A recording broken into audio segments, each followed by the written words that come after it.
What would you say are like some of the specific barriers that you see women face day to day within the workplace?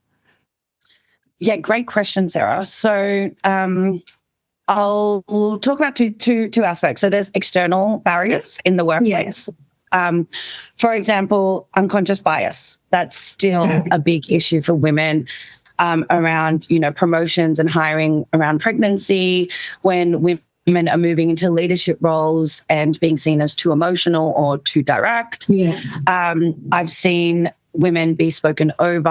I've been in meetings where people have spoken for the women when they're sitting in the meeting. And there's still, we've made huge progress and, we've done such an amazing job over the last few years, but there's still a way to go. There's still lack of representation of women in leadership roles. I don't know if you've heard of, there's this thing called the broken rung. It's in the McKinsey research. And for every 100 men that are promoted, 87 women are promoted, and it's even less numbers for women of colour. There's still a lack of flexibility and policies for women, and there's actually an epidemic, they say, McKinsey and Harvard Business Review around burnout. So women leaders are 1.5 times more likely to step down or move out of their roles due to burnout. And also like a lack of psychological safety. If you're the only woman with a seat at the table or in that boardroom, being able to have that safety and security to speak up is a lot more difficult when you're the only one there. And there's also a bit of a shift of women moving, which is great. I love it. Women moving from the corporate world into more entrepreneurship to be able to find that flexibility and create it for themselves. And obviously, as you're aware, Sarah, the pay gaps are still there. And that's an issue that we need to still address.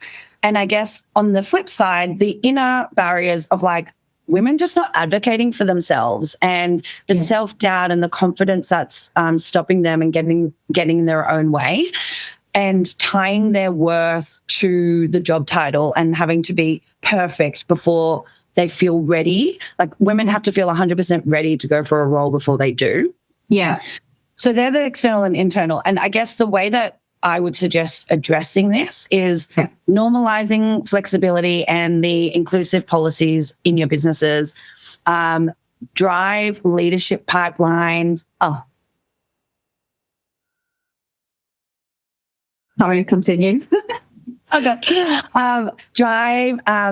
diverse leadership pipelines, really creating those pipelines for women and sponsoring them into those early leadership roles. Address the burnout, create psychological safety environments, and really invest in female leadership coaching and mentor programs. You can build them internally, or you can invest and partner with businesses like Strive and the last thing I'd say is really challenge biases. No matter who you are or what role you have in the business, if you hear someone in a meeting or in discussions and it doesn't quite sit right, challenge them.